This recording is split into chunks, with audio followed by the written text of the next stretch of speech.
You're listening to Ice. Okay, all right. Had enough of this. I'm getting off the show. Dixon. Absolute trash. This is, if I heard this, I'd be like, this is absolute garbage. I wouldn't even consider rating it. Sit down and buckle up. Hello and welcome to another episode of Records and Rants, everyone. Welcome to all of you Tool fans. Welcome to all of you The Smiths fans. And most of all, welcome to everyone who subscribed to the show. You guys made it happen. We surpassed 100 subscribers. And a huge thank you from not only me, but Dixon. How are you? Ice, Dixon. We really blew past that exit on the road to 100. We blew right past 100. Hell yeah. We moved and grooved right to about 112. Yeah. We blew right past it. I was shocked. I mean, yeah, it was shocking.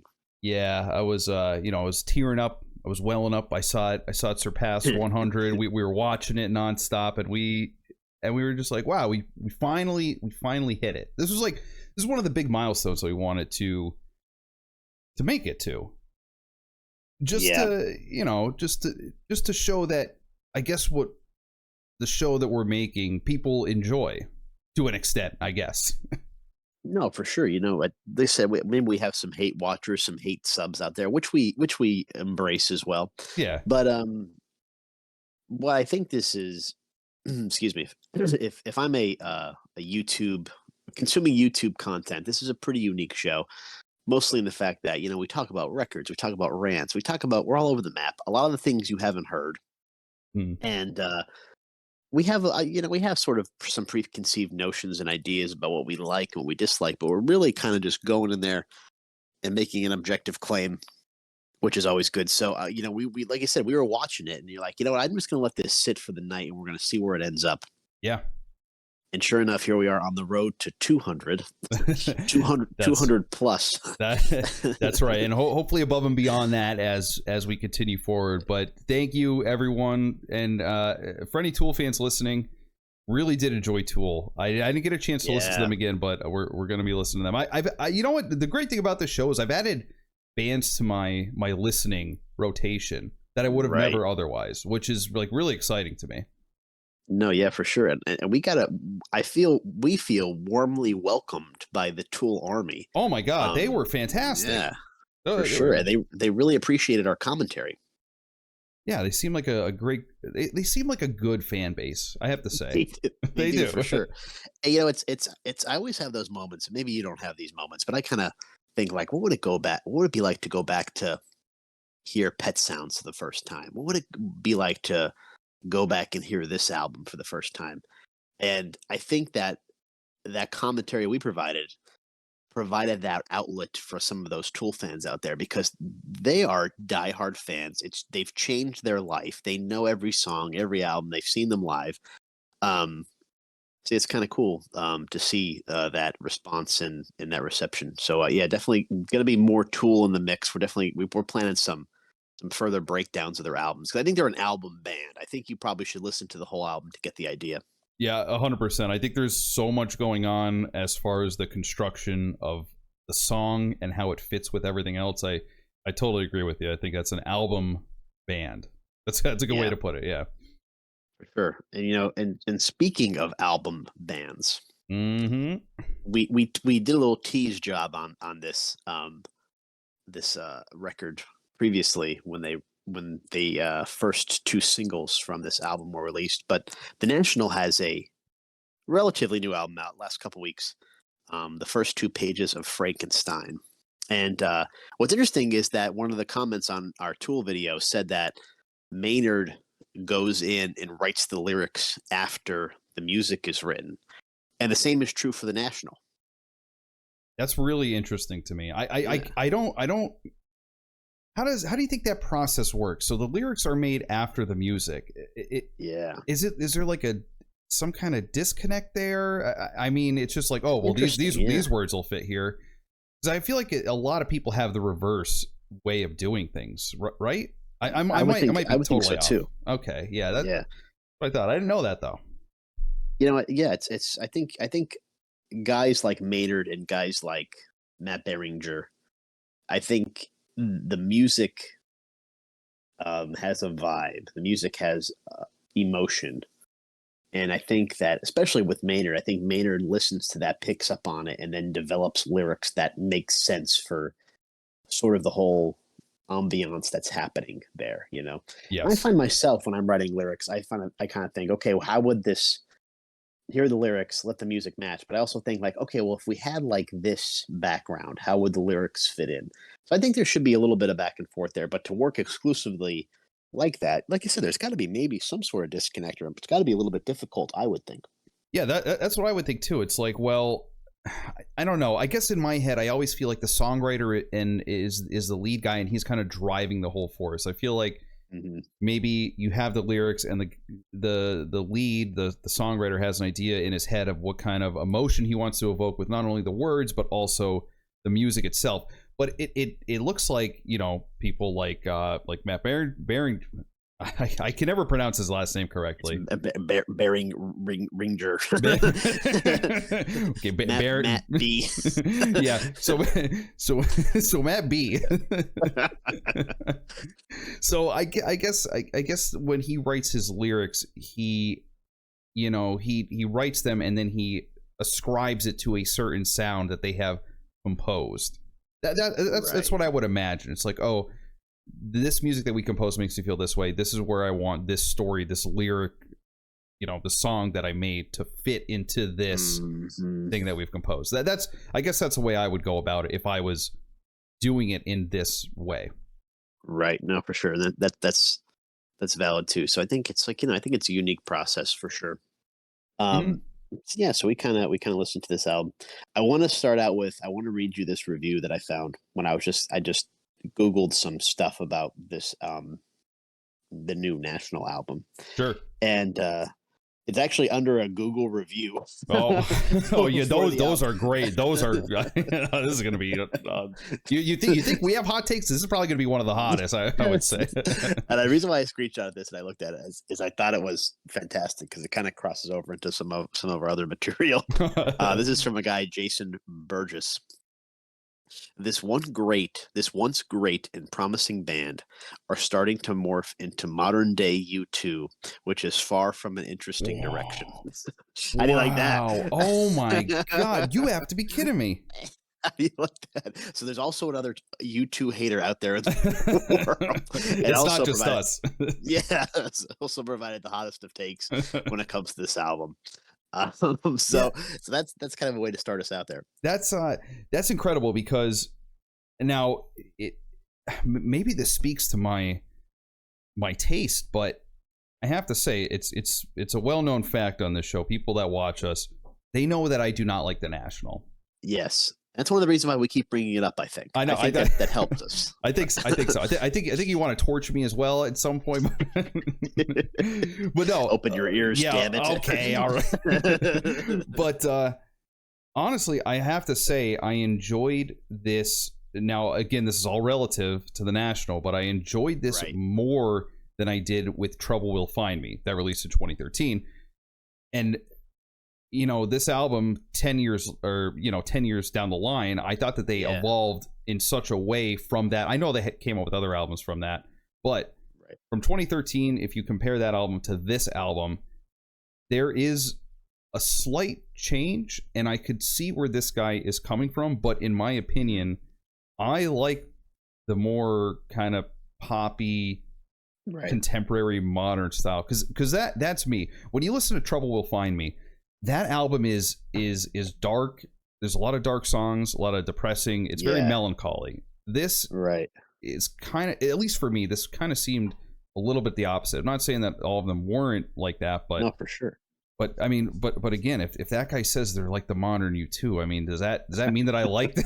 Really, that's a good point. I just open my eyes to something. That's a really good point. No, I think your assessment is spot on. I think the difference with this album compared to those previous efforts is that this is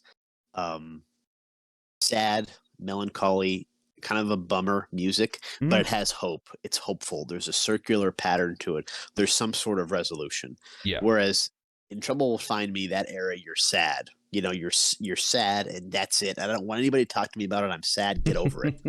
And then you have like other national albums, like, well, what am I sad about? I don't know. I'm just still sad. And then you had like the previous couple releases have had like an edge to them. They've had more of an aggressive tone in the middle there, and I don't think we've talked about those just yet. But there's sort of a difference in the music, and they're not as accessible from a lyrical standpoint as these albums, but definitely more hope. And definitely a little bit softer. You know, I think Matt B is being a little bit easier on himself. Yeah. And I think that's kind of evident. I think that's probably why you see that difference in terms of the lyrics, in terms of the music, and then it kind of put it all together. Because there are some really high, sunshiny spots on this album, and then there's just that Still You're Sad, but a little bit of more of a resolution to it, which I think is pretty cool. Now, let me ask you this.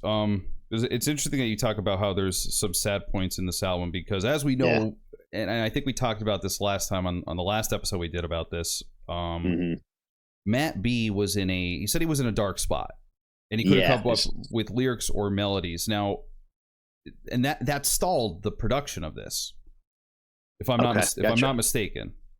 You're probably right. Yeah, I think that's correct. Yeah, so I'm just wondering if when he was feeling melancholy, maybe he made some of those songs that were sadder on this album, and then when he got out of that depression, that he came back and made these more happier songs. You know, I'm actually reading right here the quote right now. He actually said that the band eventually managed to come back together and approach everything from a different angle, and because of that, we arrived at what feels like a new era for the band. So I guess that guy's kind of spot on with what he's saying. I guess this is kind of a new evolution for this band. Yeah, and I could see that, and I could see that how I could also see if you're a longtime National fan, I could see how this is kind of fits right in. I don't think this is a groundbreaking, highly ranked effort when you compare other things. In their catalog, would be a different story to do a comparison, but I think this is kind of like the National being the National, but also, like you said, there is definitely a new twist, a new evolution to them. But I don't think it's, like I said, I don't think it's breaking any ground or anything like that. But it is interesting to see how that creative process for Matt B might have changed after he was kind of out of that funk, and maybe that is directly related to some of this more hopefulness that's still combined with the sad reality of life that is in existence. Yeah, and it's funny because there's a lot of these breakup songs on here, like what's the poolside? What is the lyric? Once upon a poolside. Once upon a poolside. Like, basically, like it's these. He has these breakup songs. I'm wondering if his wife is ever like, "Are you like okay?" Like thinking about that. I know. They're just stories, like you know what I mean? That's another thing I wonder. And this could apply to Matt B. This could apply to any person who writes lyrics. I wonder if this is like pulling from some kind of overall story that they want to tell that's necessarily fiction, but it's something that they could relate to, or it's something that they actually went through. But wouldn't his wife be like, what, like, are you talking about me in this? Or, are we getting a divorce? I love this. What was the thing you said to me? I thought we could make it through anything. Yeah. This is the we've ever been, and I have no idea what's happening. Is this how this whole thing is going to end? See, no, that's been. Yeah. I'm sorry, I didn't mean to cut you off. No, that was what I was going to share. Yeah, but that's coming from a dark place. That really is. But it seems to be directly. I mean, if it's coming from him, it kind of seems like it's directly talking about his partner. Yeah, some sort of partner that didn't work out with, and he's currently married. So kind of weird that we're really hanging on this. That's so funny. It's so true. But I interpreted a lot. Now maybe it was certainly my perspective, but I listened to Trouble Will Find Me on repeat for the entirety of at least the summer of 2013. And I was kind of going through a rough time, and I interpreted those lyrics to match my emotions. And a lot of them were like about friendships. A lot of them were about band relationships, different times in your life. They weren't necessarily related to like direct heartbreak. So there's Matt has a kind of a way of spinning a yarn, but also taking from personal experience, obviously, and kind of putting those all together. So I think that's where a lot of this crossover comes from. Yeah. And it might not necessarily be like, oh, this girl broke my heart when I was 16, and but like that. But just the idea of that song, I think we've all had. Maybe this is the privilege of me talking, but I think we've all had those moments like late at night where you're sitting around the pool and you're either with your friends or you're with like your girlfriend or you're with a girl you're dating or whatever it might be. And you're having like a conversation, you're having a deep experience, whatever it is. And maybe it's positive, maybe it's not, but you remember, that's those summer nights, those post high school moments when you're growing up. And it's not just, oh, we're going to cruise around and smoke cigarettes and be fun. It's like a real life moment. And you just picture that. And it's like, wow, this is why I listen to the National. This is why I'm into them, because of moments like this that I can experience through their music. And that's a really beautiful way to put it, because like what you were talking about, like those summer nights by the pool, and like you're having like a deep moment, the post high school kind of times, like because you're going through life at that point. It's right. Like you're starting to get more responsibility, things like that. So yeah, like and the way that he can conveys these stories, and just through the lyrics, and I really think that is the Nationals' strong suit. I really do, and I'm gonna be harsh here. Oh my god, I know, but when I listen to this musically, I don't think there's anything special that's coming out of this at all. I hear you. Yeah. Can I write this stuff? Probably not. But if I was in a band for 20 years, yeah, I could probably write this stuff. But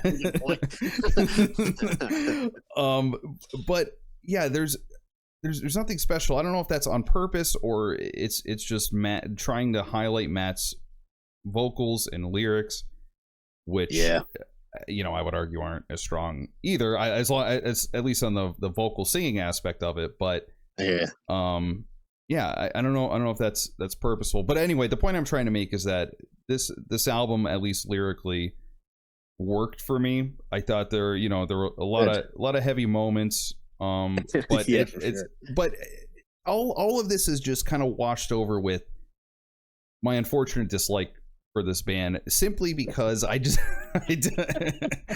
not a fan of the sound. The music is nothing to really enjoy. It's no one's ever like, that National nothing solo to that's really like, enjoy. I'm sorry. Okay. I've ever heard. I'm this sorry. is awful. Oh my god. And then Matt B's like talking kind of stuff grates on me. I'm really trauma dumping on you right now. Yeah, for sure. Oh my gosh, these albums saved my life. This is what you do to me. I did. Again, we talked about this BTS. I don't mean any offense to anyone who likes these. You could like what you want, I guess. But I mean, it's This is so funny. That's great. But I was impressed by the fact that you had positive things to say about songs like Tropic Morning News. Oh my god, I love that song. Love that song. It is a good song. Yeah. See, that's the thing. I feel like there's something in the National that I could enjoy, but I feel like the way that they present themselves, the more kind of dour, the more kind of depressing, and then Matt B talking over the music. It's just, it's this is very subjective, but it's just not something that I enjoy, and I really can't get into. Unlike the band that we listened to last week, Tool, I don't like that kind of music, but I really enjoyed all the songs that we listened to. And with the National, it's just that's fair. Yeah, and with the National, I guess it's just kind of an inverse. And I know I'm being very harsh, but I try. I really do. We come at all these songs, all these albums, all these bands. We keep an open mind. I think that's the fun part of the show. And I did have a pass with the National, and I was coming in maybe slightly negative.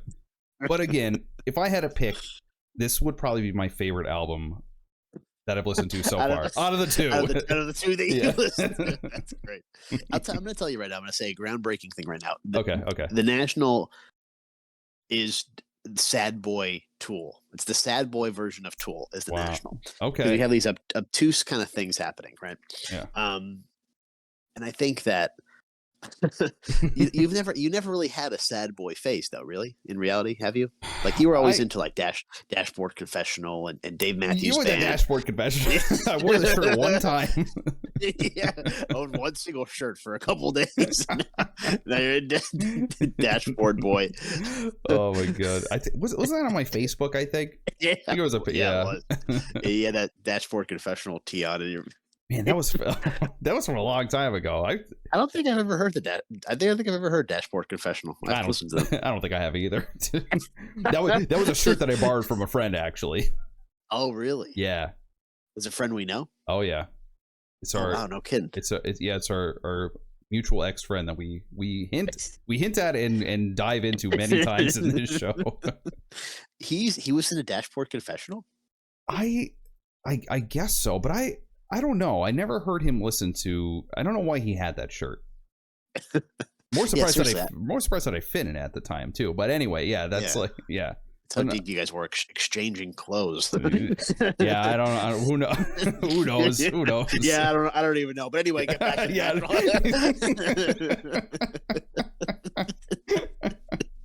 that's great. Oh man, good times. I just like how I'm a Dashboard Confessional fan from that day on. That's the truth. But no, you never really had a sad boy face. I mean, no, okay, yeah, no, you're right. You're right. So like and I always liked the sad boy stuff. I think the Smiths are the king of sad boys. They just make it sound better. Yeah. And I think that this goes back to the idea of the sad boy era. Is that the song "Your Mind Is Not Your Friend"? Mm-hmm. And I love this opening stanza, as we call them. It sums everything up. Your imagination is in an awful place. Don't believe in manifestation. Your heart will break. I'm like, oh my gosh, that is so great. It's so good. I'm so glad you brought up the song because this was my favorite. Probably out of like if we look past Tropic Morning News, this is probably my next favorite. Okay, and again, it's because of the lyrics. I just love that idea. Your mind is not your friend.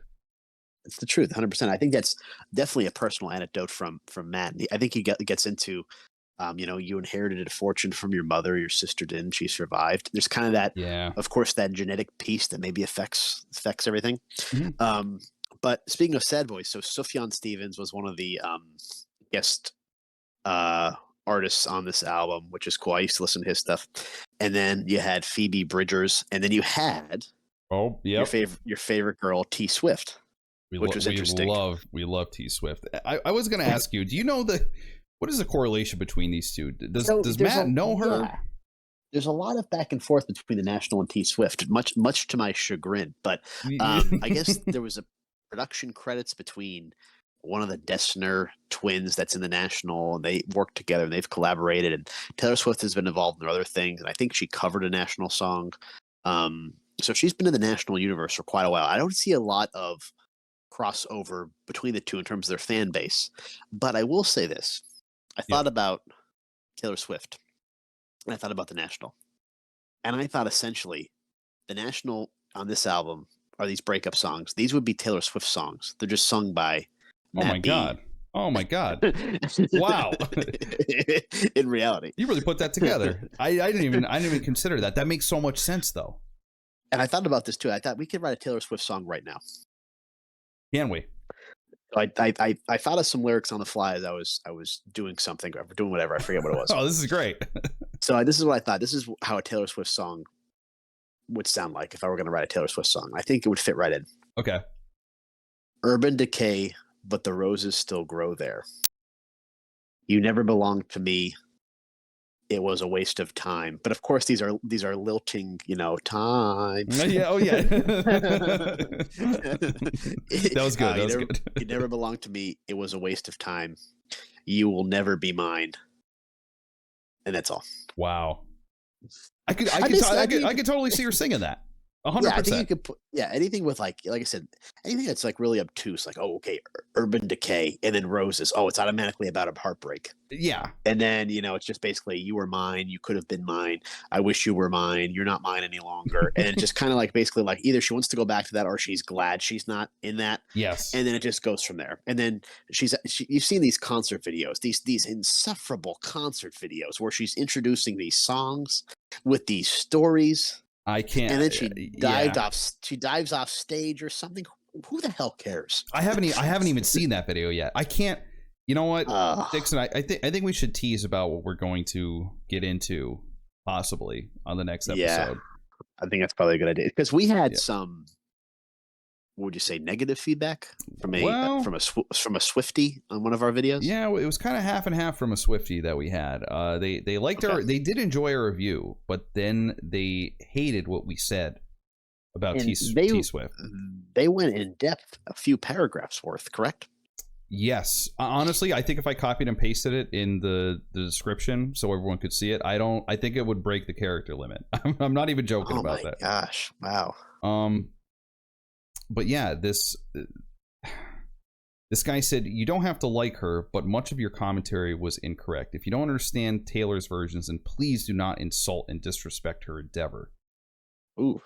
Yeah. I mean, it goes on and on, but it really made Dixon and I ask, why are so many people such huge literally diehard fans of Taylor Swift? We really got to talk about that. Oh yeah, for sure. I think that's something we're definitely going to get into. You know, for sure. I think we've teased this long enough. I think we're gonna do a Taylor Swift, either a breakdown, a deep dive, a character study, whatever it might be next week. Because I think we deserve it. I think you and I, for our better judgment, should check it out a little bit more.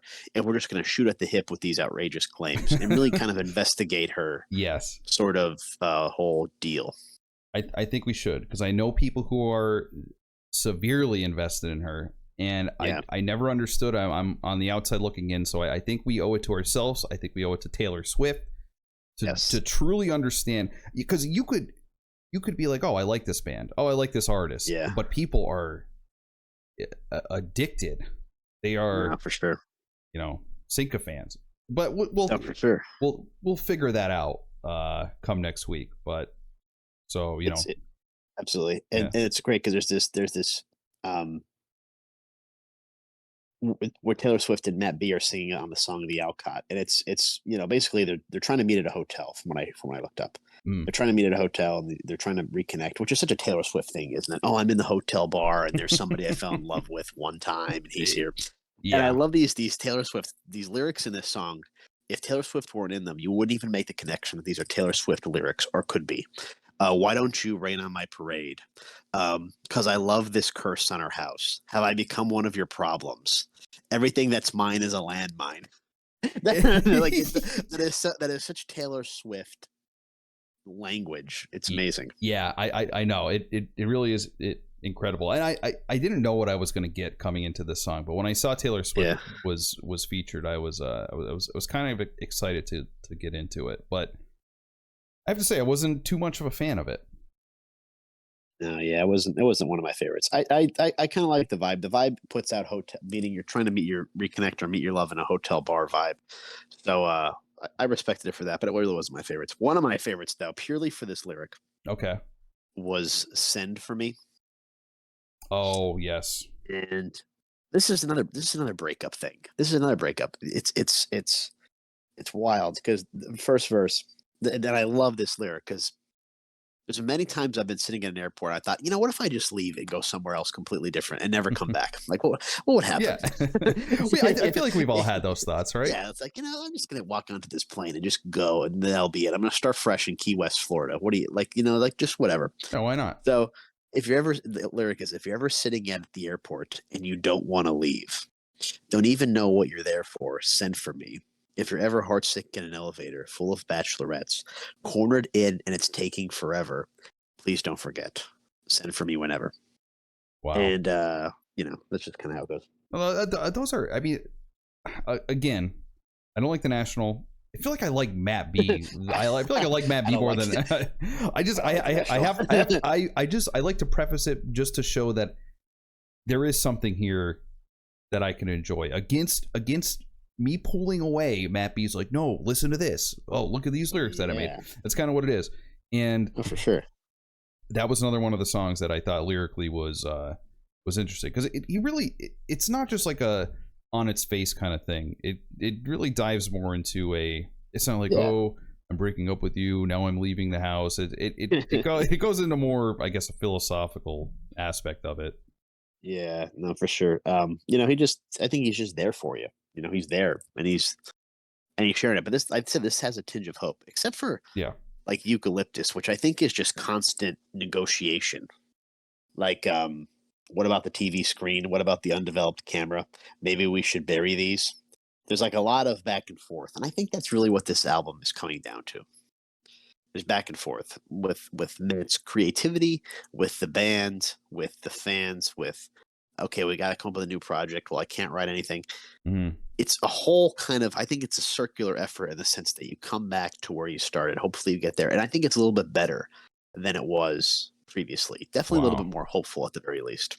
So like I said, I think on Eucalyptus, that kind of sums it up. There's a circular negotiation, like, oh, like, what if you take the ceiling fan, or like, or if I want to visit you, like, take this, so I'll stop by. Like, wow, what an F boy move. Like,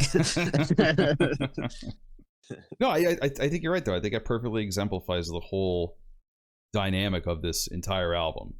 I totally agree with you, and I think it really does speak to his push and pull with his mental health that he had in making this one.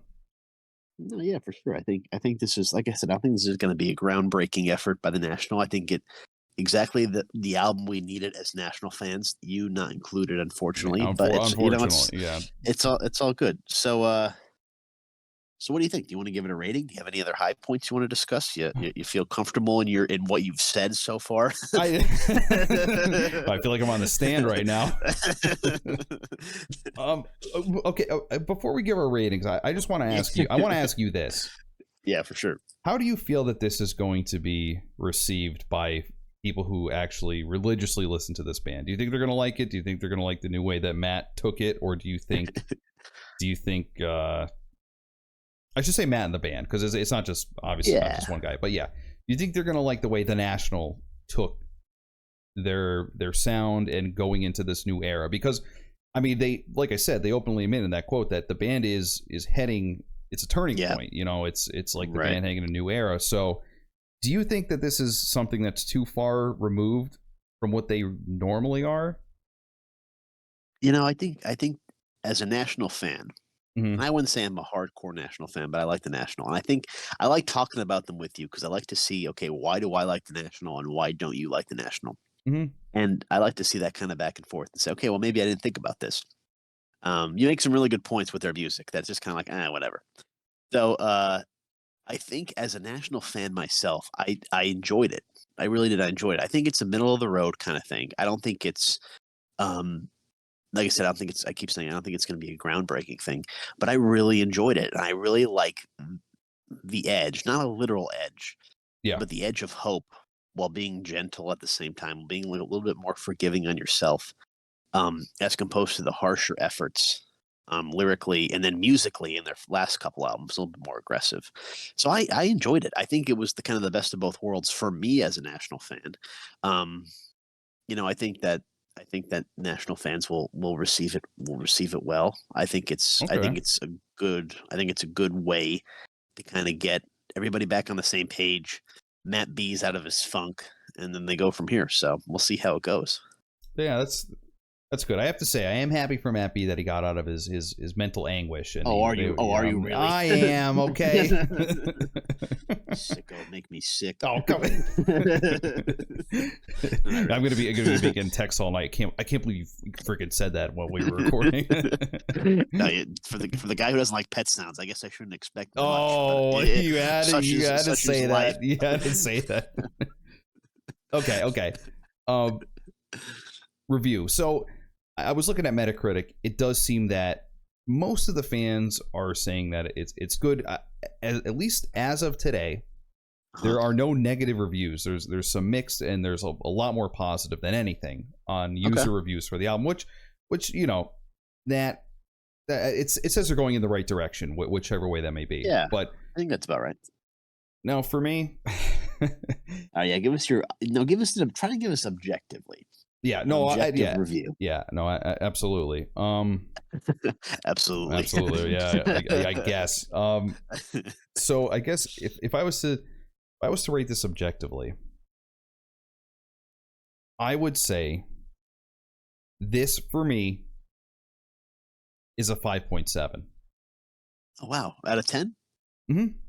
That's pretty forgiving. That's pretty good. Now, and the reason I say that is because it's all built up by the lyrics. There is some catchy tunes in there. There's some decent composition in there. Again, Tropic Morning News, catchy song. You can really get into it. But even their slower songs that I'm not into, it's very simple. And again, that could be by design, but it's just not enough for me to get involved. What does get me involved is the lyrics of everything, and the story that he's trying to tell, and also the fact that it's not just in your face. It makes you think more about the songwriting rather than listening to like a pop album from Taylor Swift or something. So overly produced, that kind of thing. No, for sure, exactly. It has a raw aspect to it. I don't feel like this is mass produced for mass audiences, and I think that's I think that's good. I think that's what I like about it. I think that's what flops it over to the side of being better than a 5. Like we're not going into terrible territory. We're not going into like the 3s and the 2s. Okay, good. So yeah, I would say 5.7. I would solid. I would guess that this would be my favorite national album. If I had listened to all of them, I would say this was probably my favorite. So there you go, Matt B. I toss you a bone. 5.7. That's an official rating. Maybe we'll have you on the show one day. And oh my god, this is so ridiculous. I know. Yeah, we're nut jobs. So what do you think about this album? No, I think that's a really fair rating. I'm not far behind you. I think like a 6.5, 7. You know, I think it's good. I enjoy it. I once again, I love the songwriting, and you kind of opened my eyes a little bit to their music and to their composition and their production. How it's kind of, regardless of what direction they're headed, it's still kind of the same kind of feel, you know. Yeah. And and that kind of made me consider that. Anyway, go ahead. No, sorry. I just wanted to say that I wish they just put in something more to it, some other layer. I don't know what it needs, but it needs something more for me. This is just for me. But if you're going for that melancholy kind of tone, then I think minimalist is probably better. But I don't know. It just kind of just very simple. I guess. Again, could I write it? Probably not. But if I was in a band for 20 years, I could probably write something better than this. I'm just saying. Yeah. So I understand where you're coming from, and that's I think that's valid. I think that's a fair criticism, albeit a little uncalled for. Okay. But okay. no, I think this is good national. I think this is everything I want from the national with a little bit more hope, which is guaranteed to be better. Yeah. So like I said, shout out to Matt Beringer for sobering up and good for him. And quitting the booze and getting back on track. So it's good to be back with another national album. I'm excited for see what's next. And maybe we'll listen to like a national outlier to see what you think compared to the other stuff. Oh, I would love to do that. That would be really exciting. Are there outliers out there? Do they exist? I think that the album from would it be like an older one or like it's the last one. I'm Easy to Find. Yes. I think that's that's not very like, it's kind of like weird, but definitely a different sound. So, okay. Different sound while still being the national, if that makes sense. So I mean, maybe I'll do something to table for a future show just to see what you think, because I really like your takes on this kind of stuff. Wow, I appreciate it. Yeah, no, I'd love to listen to it. Again, not the band for me, but I mean they have 8.1 million listeners on Spotify. So what the hell do I know? I guess. Oh, you're allowed to have an opinion, but I think I would bring Trouble Will Find Me to like a desert island if I had to. Like if I had to bring 5 albums, that would be Dixon, why would you ever want to do that? I think I would bring. That would be one of the albums I would bring. What did that make you want to just swim in the ocean and just drop to the bottom and? No, it's just like, all right, this is life. This is how it is. Oh man, I don't know. I think maybe I'm more emotionally swayed by things. Like things put me off. Sounds like you don't have emotion at all. What? I am saying that sad songs make me sad, and I don't like that. That's where I'm coming from. Okay, yeah. Okay. No, I'm with you. See, I like to kind of murk in the sadness for a minute or two. See, I feel like you're really in touch with that. Maybe I'm afraid of that side, that I don't like to be sad or something. I think you are. I think you got to be a little bit. I think you got to be a little bit sad. Yeah, I think you're right. We're having like a therapy session right now. You might be right. Maybe I have to lock myself in a dark room and just have that. I'm not suggesting that. I remember did I tell you that story? I had it on the CD player or whatever. Mm-hmm. I was driving home from somewhere, like a road trip. Yeah. And one of my friends was in the car. Wasn't you? And I had the album playing, and he said, "Boy, these guys are like really depressed." That's perfect. Yeah. That's probably what I would say too. I love it. So that was a different Dixon. That's a Dixon of a bygone era. Yeah. No, absolutely. We've all evolved. We're always becoming. Yeah, that's true. Just like Bob Dylan said. You're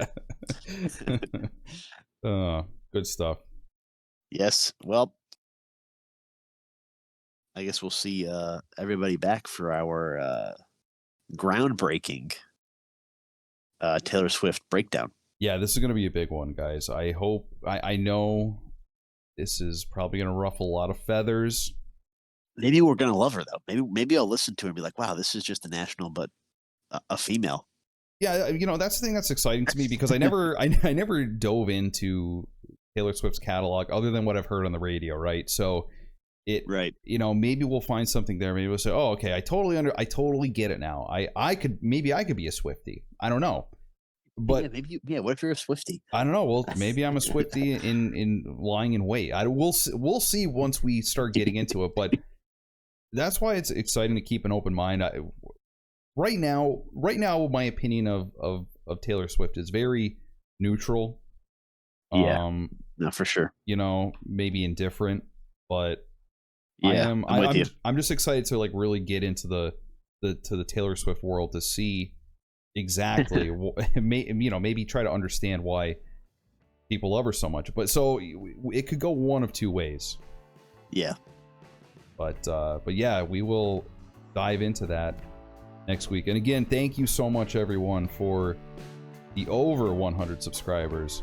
We literally could not do the show without you guys. Now the road to 100,000 begins. So maybe in 10 to 15 years we'll get there. But hey, that's coming. It's exponential growth. It's the truth. I mean, we had 19. Let's just put it in perspective. Yeah. At the beginning of this year, we had 19 subscribers. I know. Isn't that crazy? Yeah, we've